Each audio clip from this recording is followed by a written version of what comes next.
Hello and welcome to this beautiful winter day in Sweden.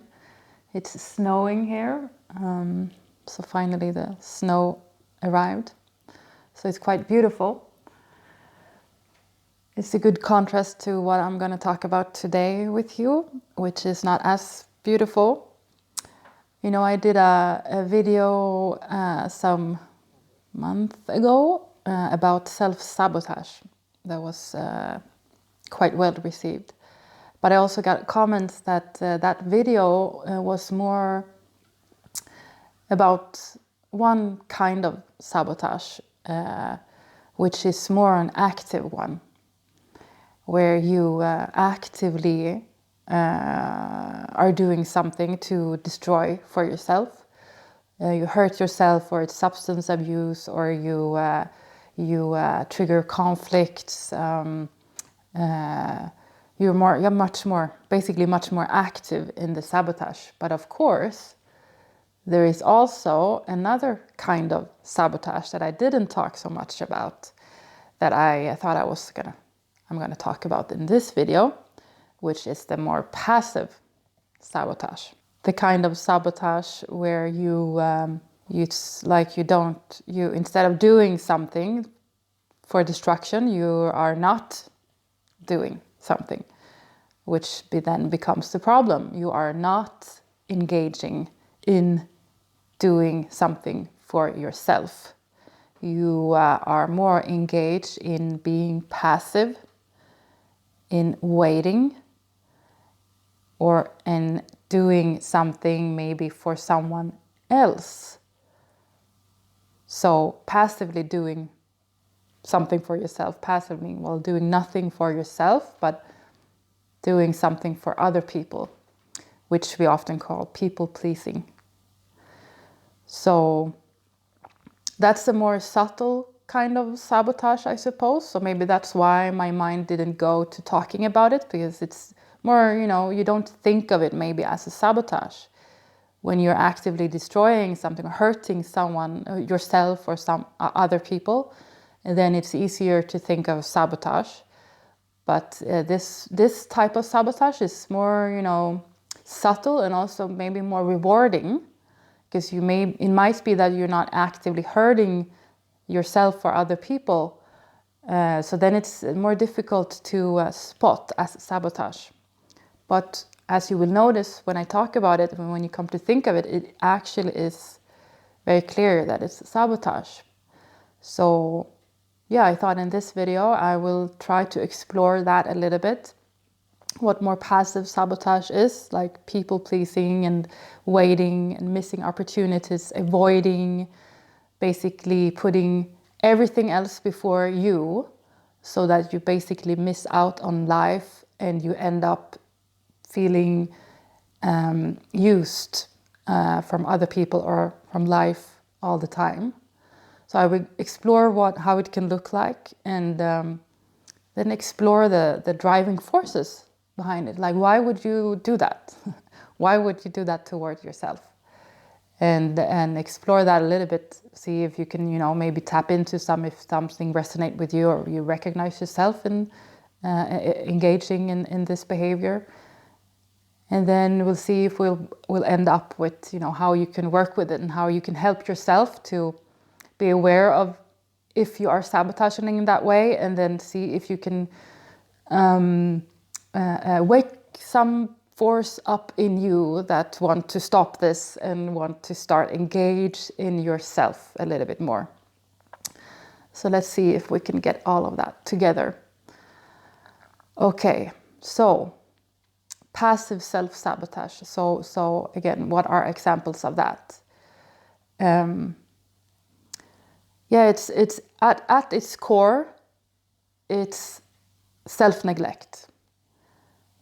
So you could presume that you grew up in an environment where you early on learned your existence is dependent on you doing something for someone else, or you being smooth, taking so much attention, You're rewarded for being in the background, for being passive, for waiting for your turn, for being nice, for being kind. So early on, you learned that attention and your right to exist and love is very dependent. It's very acquainted for you with all these passive behaviors, all these pleasing behaviors. So just as I spoke in the other video with the active sabotage, I spoke about that love is acquainted to pain. So therefore pain is a lot more familiar to you. You seek out, you seek out to create pain somehow, inflicted on yourself. So that's familiar. Then you feel safe. In this case, to please others or to basically not exist is acquainted to love for you. The less you exist, the more love you will get, the more right you have to exist. The smoother you are, the more right you have to be here. So it's very difficult, like when you program like that in an early age, it's difficult to recognize that it doesn't have to be like that. It's difficult to recognize that that's a problem. When you learn that your existence is dependent on you not existing, when you learn that early, it's like the narrative of your life. It's like it's so normal for you. So, and you start to arrange your whole life after this program, after this narrative, that my existence is dependent on that I don't exist or that I'm very smooth. And then I will talk more about that, how you start to design your life after that narrative, which makes it very difficult for you to be aware of how that is a problem. It doesn't, or how it is a problem and how it doesn't have to be like that. You only know the symptoms of this program, like you become depressed or you become bitter or you feel like there is no meaning to life and all that, but you don't know why. Examples of this kind of sabotage might be, for example, you notice how you're very good in waiting for things. It's like one of your core skills. You're not very hungry, for life. You're not very hungry to be first. You're not very hungry to get what you want. You're not very hungry maybe to start conflicts in order to get what you want. You are, I guess, content, but it's actually not that you are content, but it's just a survival mechanism that you're very good in waiting for your turn.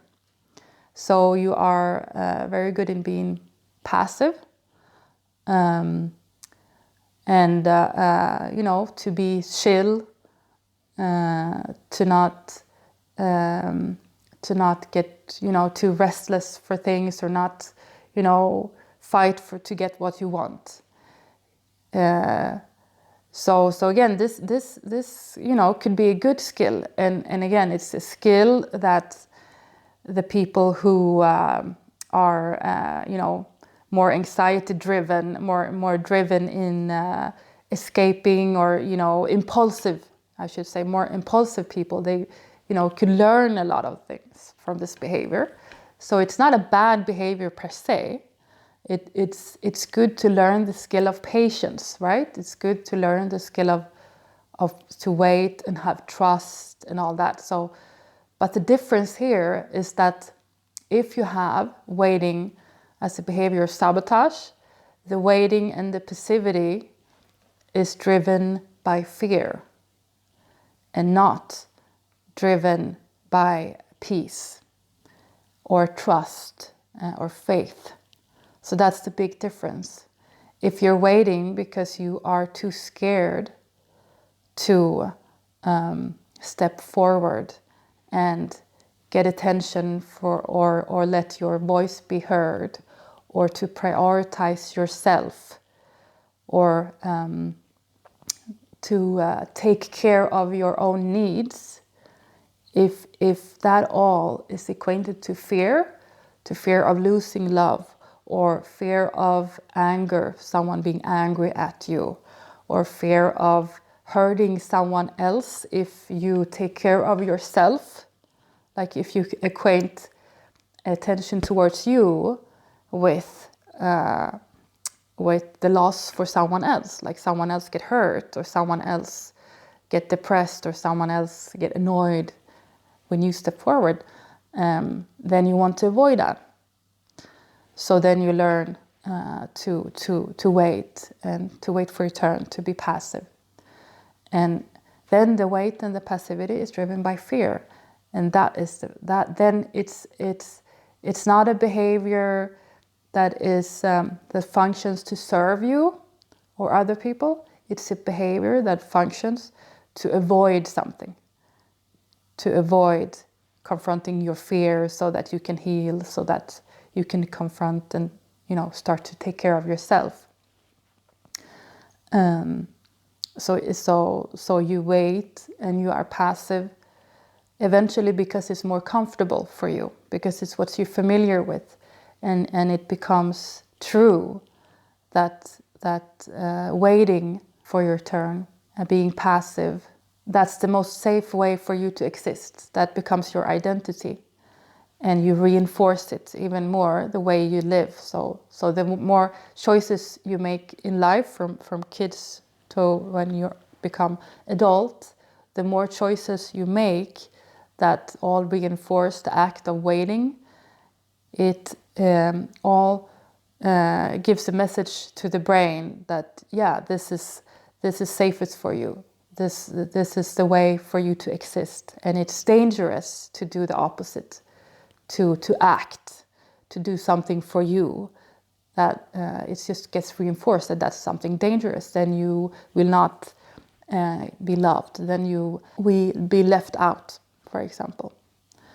So it becomes a sabotage when the waiting, the patience, the passivity is driven by fear and has its function to avoid something.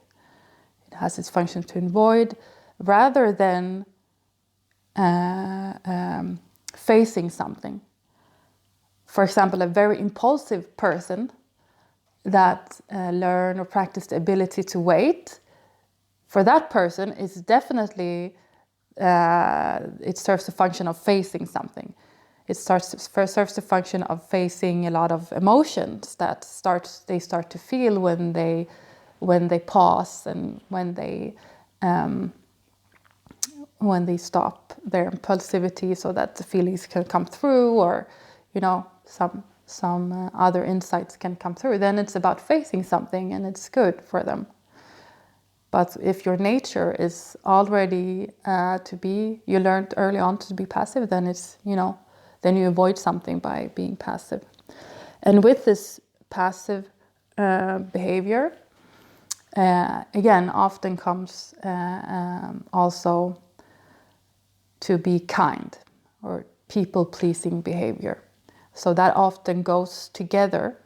Like if you're good in waiting and putting yourself last, it often comes together with how you are good in putting other people first.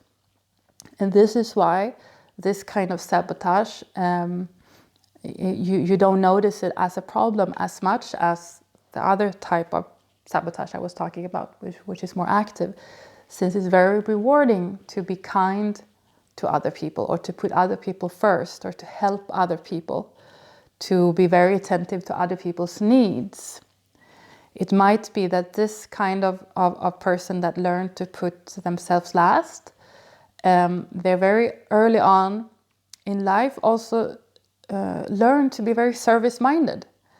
They either it's like a trait that they are born with, that they're good in, figuring out what other people need, or it's a trait that they need to learn because you figure out that, okay, in order for me to get the most out of, in order for me to survive, it's good if I'm very attentive to my parents' or my siblings' needs, to figure out what they need and to, you know, serve them with solutions, then I get more out of the relationship. If I can make my mother or father, if I can solve their problems, and if I get very attentive to their needs, then they can be there for me better. So that, like, that's a survival mechanism. And maybe the kid learn early on. They notice, maybe not consciously, but unconsciously notice, okay, I have parents who obviously they cannot take care of themselves. They are kids, you know? So yeah, this type of sabotaging behavior, it's quite common that you have parents that are like kids, you know? That still, they act like they haven't learned themselves to take care of themselves. And yeah, presumably have bad health themselves. And as a kid, if you have this behavior as a sabotage behavior as an adult, you can expect, it's quite common that this kid understand that quite early on, or in their teens, that yeah, my parents, they don't know how to take care of themselves, and since they are supposed to take care of me, what can I do in order to help them take care of me? I know, I try to take care of them so that they can take care of me, because I need them to take care of me. So that's how that, you know, program get wired, that they get very attentive to their parents' need, and they try to solve their problems, and or try to please them, try to be smooth. Like if you have a parent with a lot of problems, then you learn, as a kid might learn very early on, to be very, you know, smooth, lay low, to not disturb them, because you notice that they already have enough problems, and I need them as a parent still. I'm dependent on them, so it's better if I, you know, don't create too much mess, because, you know, then I won't get help from them.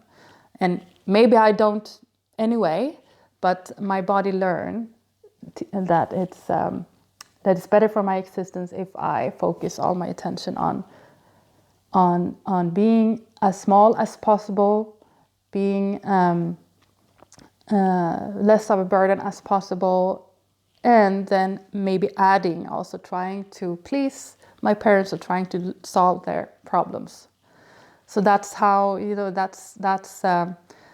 that's how this behavior can be born and reinforced.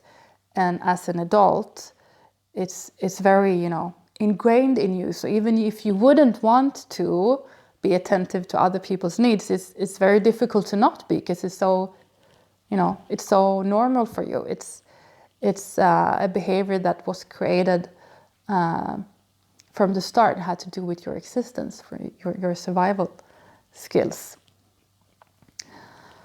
So yeah, but you know, so far this behavior sounds quite nice, right? It's, you know, it's nice to be kind and nice to be service-minded, and, you know, it might be good to wait in life, to be passive.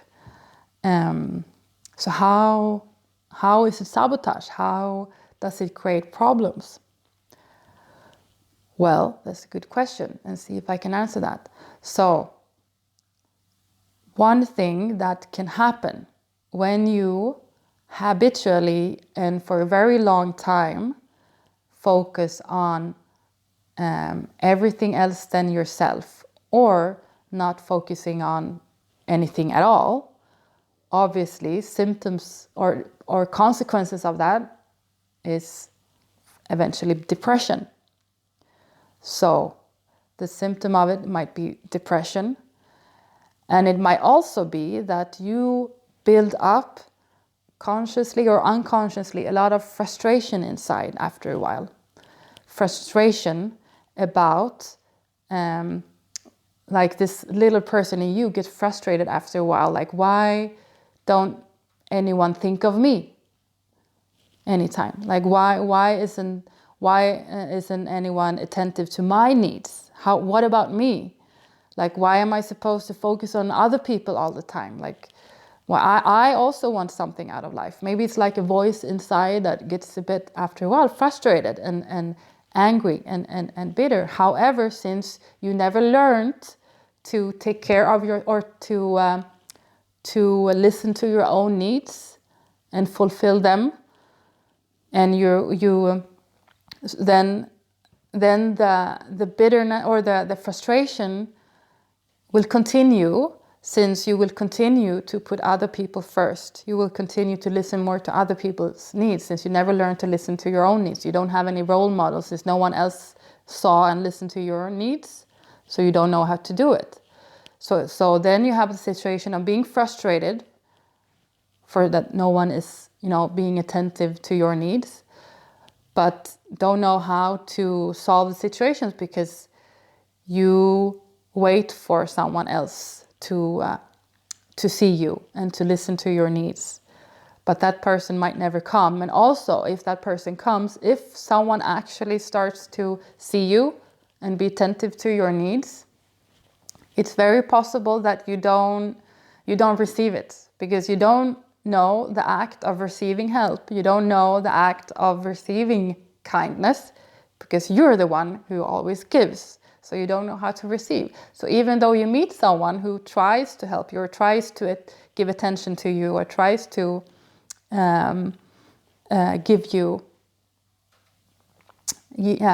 the gift of them allowing you to exist without you giving something, it's very possible that stirs up too many complex emotions, and then you end up resisting it. But maybe you're not aware of it, so you still have this craving inside, or you still have this need or this wish that someone should see you. I saw a meme the other day. It was a cat, or like a series, a cartoon series. It was a cat who was sitting out, looking out the window, and the cat was thinking, "Oh, why don't nobody care about me?" And "Oh, life is miserable." And then the next scene, and a human came and blew their hands. "Oh," wanted to caress it, and "Oh, leave me alone. I want to be alone." And then continue. "Oh, why does no one care about me?" And that cartoon is a very good example of how it actually is. You're in your own head, why doesn't anyone care about me?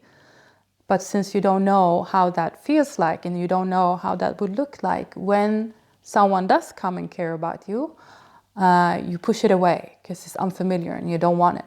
And then the cycle continues of your frustration continues to build up, but you are the one who contributes to it being built up, since you continue the behavior of neglecting yourself, putting other people first, giving attention to other people, and not giving it to yourself, because you're scared of what will happen if you do. So you're scared of what will happen if I start to put myself first, if I give attention to myself.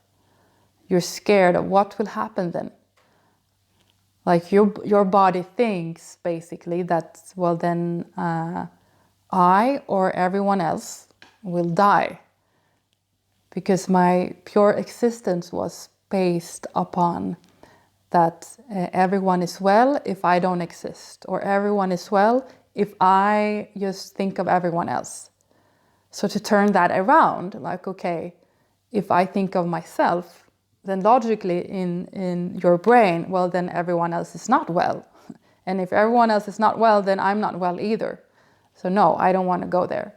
I'm scared of that place. It's unknown to me, and it goes against my programming of existence. My existence is only based on that I continue to neglect myself and to just, be attentive to other people's need. However, then I also continue to build up this frustration inside, and this, or some more people with more temperament might build up the frustration, and then even that frustration can go towards other people with outbursts when you're fed up of this people-pleasing situation. That is the person who actually has a temper, but is still acting in this passive behavior. But it might also be that you don't get frustrated, you just walk around with this empty feeling of abandonment, that you always feel abandoned, and obviously has this low feeling inside, this empty or depressed feeling inside, that no one ever, sees you. So in what way is that sabotage? Well, it's sabotage because it has the same function as the more active sabotage. You are hurting yourself. You were hurt from the very beginning. So the active person who hurt yourself was neglected somehow. And then, or the person who actively sabotaged was neglected early on, and learned that, okay, that safety or attention is equated to me doing something bad. But this kind of sabotage is also was neglected early on, and learned that if I'm nice, if I don't exist, then I will get the sensation of still being worthy of something. So my worth is totally dependent on me not existing, or me not putting myself first. And it becomes sabotage when I start to design my life after that. So so it's quite fascinating how the unconscious works. Like if the unconscious then design your life, so maybe you only find friends or partners who say has a lot of problems, So it often works like that. So the people pleaser, the passive person, they get attracted to people who has a lot of problems, so that they can be, the hero, or they can be the kind one, the one who solves the problems. They can feel superior, they can feel worthy, and they can feel responsible for the other person. And they can also blame the other person for everything, because, that's the one who has the problems. And they don't have to take care of themselves. They don't have to be responsible and putting themselves first, because that's equated to something scary will happen, to loss of some kind. So in that way, you don't have to confront yourself. You don't have to confront this problem in you, because it's so reinforced by the person who needs you, by the person with problems. It's so reinforced. You end up in a dynamic where you are needed all the time, and where it's needed that you put yourself last. And it might be that you design your life so that someone is dependent on you and the relationship is based on you giving up on yourself and putting the other person first. And it's sabotage, because you never get to really feel the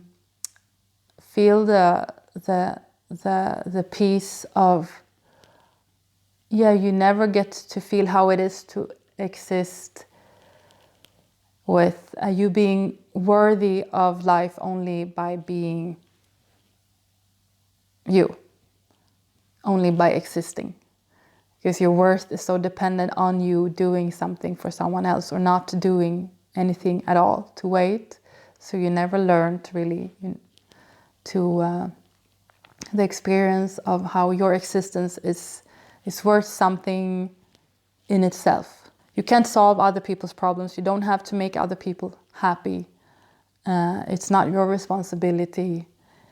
Your responsibility first and foremost is to make you happy, is to make you at peace, is to give you what you want in life. And it's first when you have done all that for you, then of course it's allowed to focus on other people. But that focus, needs to be out of, being peace with yourself first. And it can't be driven by fear of not existing if you don't focus on other people. So, you need to stop doing that. Because it makes you depressed, and it makes you just frustrated, bitter, and it just reinforced this idea of that you are not worthy, that no one cares about you, and that no one that you that you're not enough. And that's, that's not a nice narrative to have about yourself, and it gives a lot of consequences, and also life just passes by, and you just sacrifice yourself for everyone else, and you get burnt out.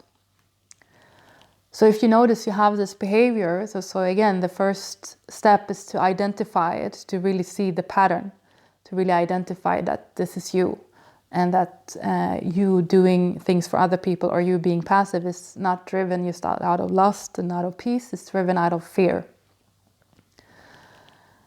And then to see if you are, ready or willing to lose your identity of being kind, and lose your identity of being smooth, or lose your identity of,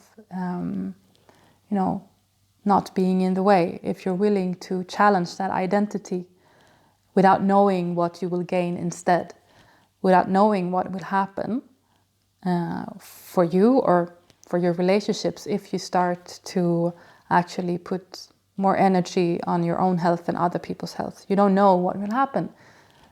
So if you're willing, if you're ready to make that change, then you will be ready to stop engaging in the people-pleasing behavior and stop just waiting for your turn, and instead actively engaging in pleasing yourself and actively engaging in getting after what you want in life. And it doesn't have to, I'm not talking about chasing something or escaping something. It can be a very calm process, but it's still, to be more focused on organizing life so that it's in your favor instead of everyone else's. And it's really not, about being selfish. That depends how you frame it. So in a way, you need to be selfish in order for generosity to be driven by love and play, and not by fear and anger, because that's what it ends up being. When you are people-pleasing, then your pleasing and your generosity ends up being driven not just by love, it's driven by fear, or it's driven by anger. Anger in that way that you expect something back. You still have the idea, okay, if I do this and this for other people, or if I'm a good boy, if I wait enough, then someone else will do this for me. So then it's driven by anger, because, you get angry when that doesn't happen, and then you get bitter.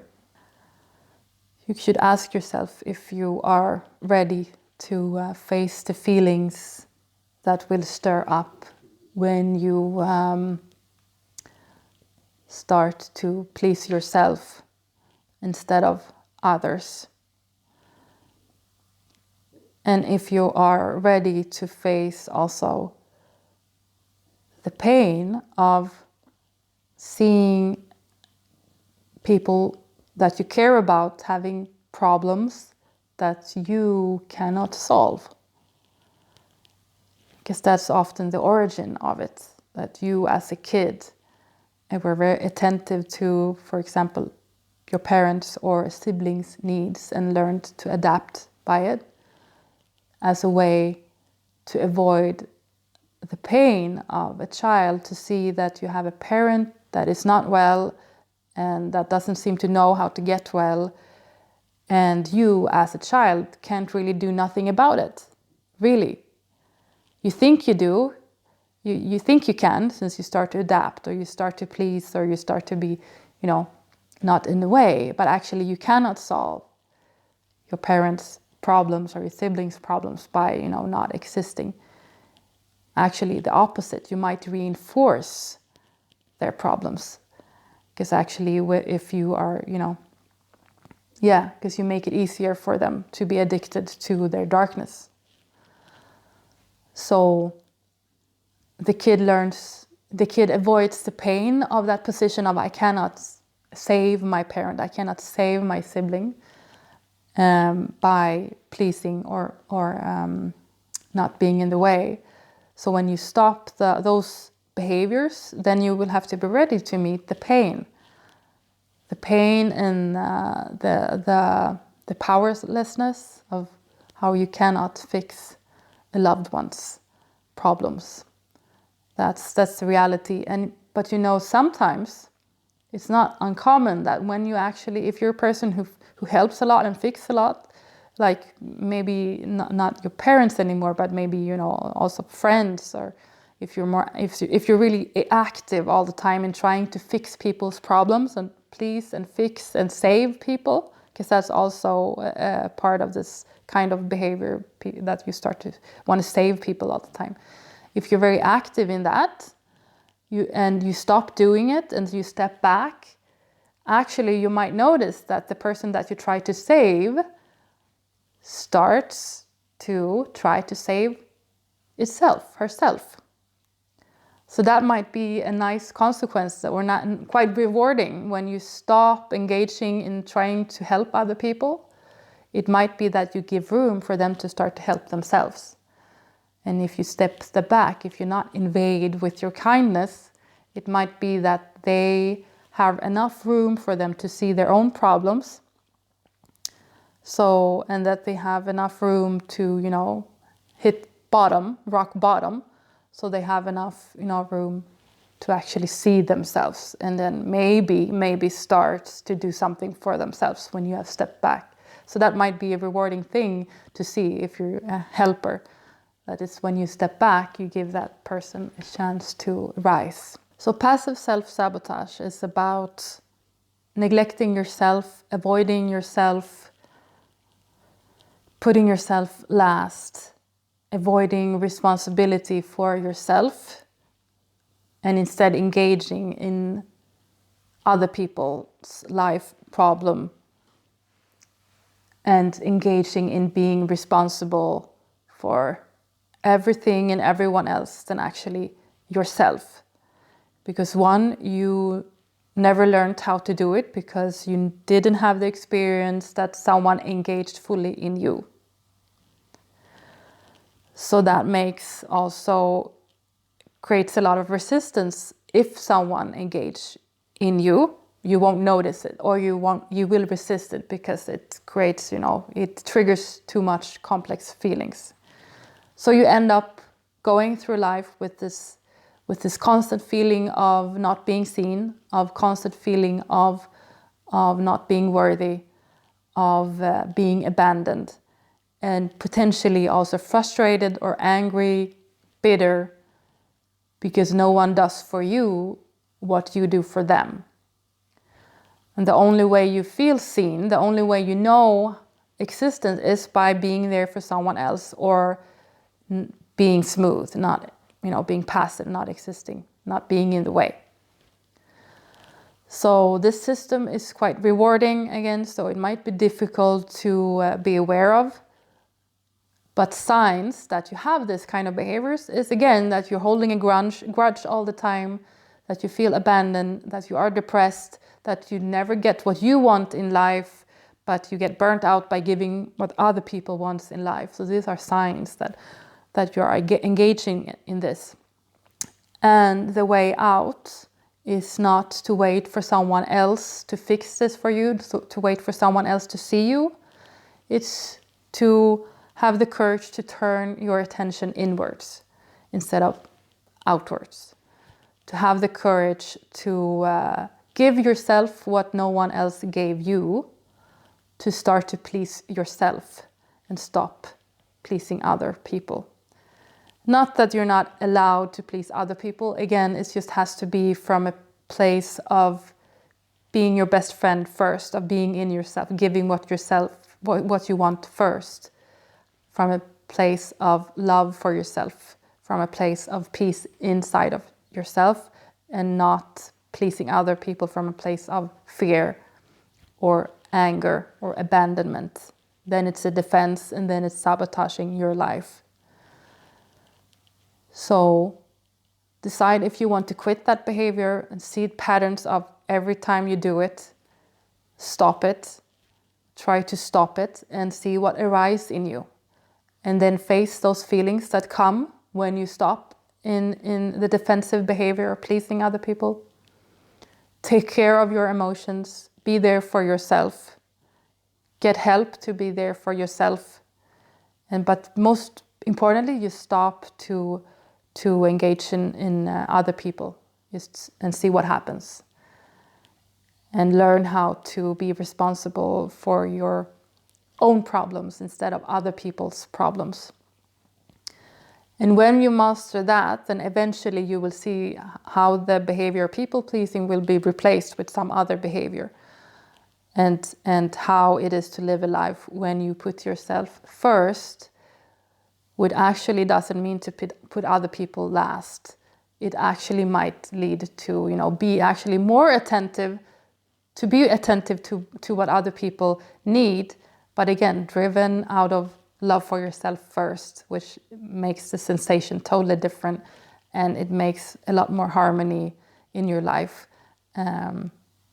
when you actually feel a connection with someone, not driven by fear, but out of love and safety. Tell me what you think about how this was helpful or not, or if it's something I could add about how you can work with this. And if this is you, if you recognize yourself in this kind of behavior, and what are the consequences and what are the rewards, and just elaborate a little bit, start to see the patterns. Because this kind of behavior is, again, more tricky to want to change because it's so rewarding. I hope it gave some food for thoughts for you. It was inspirational, and don't hesitate to reach out to me. My contact is at livraissi.se if you want coaching on this matter, or if you have questions, just go ahead and ask in the comment section. And I will continue to please myself with looking at this wonderful snowy weather, where it's really nice to be inside though. So thank you for this video, and see you.